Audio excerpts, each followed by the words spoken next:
রোজার ৯তম দিন অর্থাৎ ফ্রাইডেতে আমি কি করলাম তা নিয়ে থাকছে আজকের এই ভিডিওতে। তো hello everyone, this is Shamu from Shamu simple lifestyle. ভিডিওটা আমি দুপুর থেকেই শুরু করতেছি। তো প্রথমে আমরা গিয়েছিলাম আড়ং এ শপিং করার জন্য। আমার কাছে আড়ং এর এই কুকারিজ সেক্টরটা কিন্তু খুবই ভালো লেগেছিল, তো আমি একটু ঘুরে ঘুরে দেখতেছিলাম। তাদের হোম ডেকোর আইটেমগুলো কিন্তু বেশ সুন্দর ছিল, আমার কাছে কিন্তু দারুণ লেগেছিল। যেহেতু প্রথমে বাচ্চাদের জন্য ড্রেস কিনবো, তো সেই জন্য সেকেন্ড ফ্লোরে চলে গিয়েছিলাম। ওখান থেকে তাদের জন্য ড্রেস নেওয়া হয়ে গিয়েছিল। তারপর আমার একটা ড্রেস পছন্দ হয়ে যায়, আমি ট্রায়াল দেওয়ার পর কেন জানি ভালো লাগে নাই, তো সেজন্য নেওয়া হয় নাই।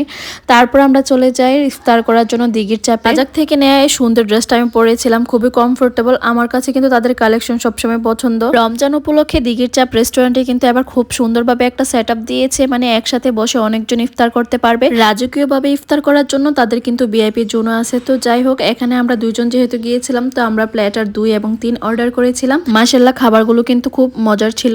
এইবার পবিত্র রমজান উপলক্ষে আমাদের কুমিল্লা কিন্তু খুব সুন্দরভাবে সেজেছে, আলহামদুলিল্লাহ খুবই ভালো লাগতেছিল। কান্দির পাড়ে আসলে মনে হয় যে একদম ঈদ ঈদ ভাইব চলে আসছে, মানে চারদিকে এত সুন্দর লাইট। তার চেয়ে বড় কথা, ঈদ আসার আরো অনেক দিন বাকি আছে, কিন্তু চারদিকে এমন অবস্থা, মানে হাঁটার কোনো জায়গা নেই, এত পরিমাণ মানুষ। যাই হোক, সবাইকে পবিত্র মাহে রমজানের শুভেচ্ছা। আল্লাহ হাফেজ।